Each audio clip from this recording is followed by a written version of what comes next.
বিটিআৰৰ সন্মানীয় চিফ প্ৰমোদ বড়ো ডাঙৰীয়াই এই ঘটনাটোক লৈ পেলাই মুখ্যমন্ত্ৰীৰ লগত তেওঁ আলোচনা কৰিছে আৰু খুব কম সময়ৰ ভিতৰতে মুখ্যমন্ত্ৰীক বিটিআৰৰ সময়ত চিফ ডাঙৰীয়াই লগ কৰিব। ইয়াৰ লগত অসম পুলিচৰ প্ৰধান ডিজিপি ডাঙৰীয়াকো লগ কৰিব। তেওঁলোকক যাতে চৰকাৰীভাৱে তেওঁলোকক আৰ্থিক সাহায্য প্ৰদান কৰা হয় তাৰ বাবে বিটিআৰ চৰকাৰৰ ফালৰ পৰাও চৰকাৰক দাবী জনোৱা হ'ব। আজি নিখিল বড়ো ছাত্ৰ সন্থাই কোকৰাঝাৰ বডোফা চিলড্ৰেন পাৰ্কত দুদিনীয়া ধৰ্ণা কাৰ্যসূচী তেওঁলোকে লৈছে ন্যায় প্ৰাপ্তিৰ কাৰণে। সকলোৱে আমি গম পাইছোঁ যি ঘটনা হৈ গ'ল, এই ঘটনাটো লৈ পেলাই তেওঁলোকে দোষীক যাতে কঠোৰ শাস্তি বিহে তাৰ বাবে তেওঁলোকে এই ধৰ্ণা কাৰ্যসূচীটো লৈছে, যাতে মুখ্যমন্ত্ৰীয়ে হস্তক্ষেপ কৰে আৰু অতি সোনকালে যাতে ফাষ্ট ট্ৰেক কোৰ্টত বিচাৰ হয় তাৰ বাবে তেওঁলোকে দাবী জনাইছে। ইতিমধ্যে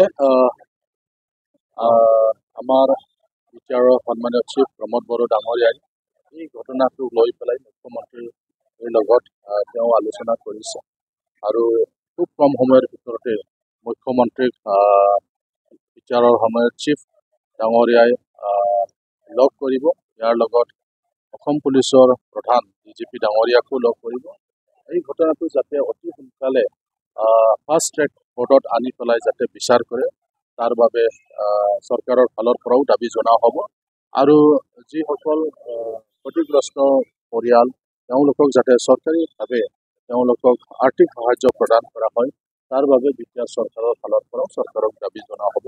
গতিকে আমি আজি এই ধৰ্ণা কাৰ্যসূচীৰ যোগেদি অসমৰ সন্মানীয় মুখ্যমন্ত্ৰী ডাঙৰীয়াক আহ্বান জনাব বিচাৰিছোঁ যে অতি সোনকালে যাতে এই যি ঘটনা হৈ গ'ল এই ঘটনা লৈ পেলাই যাতে সোনকালে ফাষ্ট ট্ৰেক কোৰ্টত বিচাৰ কৰাৰ যি ব্যৱস্থা নিখিল বড়ো ছাত্ৰ সন্থাই দাবী জনাই আছে সেইটো যাতে কৰোৱাই দিয়ে তাৰ কাৰণে মই এজন বিধায়ক হিচাপে মই সন্মানীয় মুখ্যমন্ত্ৰী ডাঙৰীয়াক অনুৰোধ কৰিছোঁ।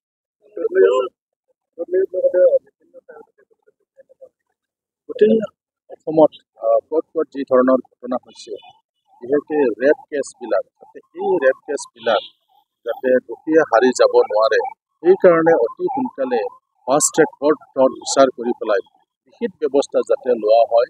অকল ইয়াৰ ঘটনা নহয়, আগত হৈ যোৱা যিবিলাক ঘটনা আছে এই ঘটনাবিলাকো যাতে ফাষ্ট ট্ৰেকত আনি পেলাই যাতে বিচাৰৰ যিটো প্ৰক্ৰিয়া এই প্ৰক্ৰিয়াটো যাতে কৰে। নহ'লে আমি বহু কেছ দেখি আহিছোঁ যে পলম হৈ যায়, ইভিডেন্সবিলাক নাথাকে, নষ্ট হৈ যায়, যাৰ কাৰণে দোষীক আমি উচিত ধৰণৰ শাস্তি প্ৰদান কৰাত কেতিয়াবা ব্যৰ্থ হোৱাটো দেখিবলৈ পাইছোঁ। গতিকে এই ধৰণৰ যি কেছ আছে এই কেছবিলাক যাতে ফাষ্ট ট্ৰেক কোৰ্টত আনি পেলাই বিচাৰ কৰি যাতে উপযুক্ত শাস্তি আইনভাৱে শাস্তি দিয়া হয় তাৰ কাৰণে ব্যৱস্থা কৰিবলৈ মই দাবী জনাইছোঁ।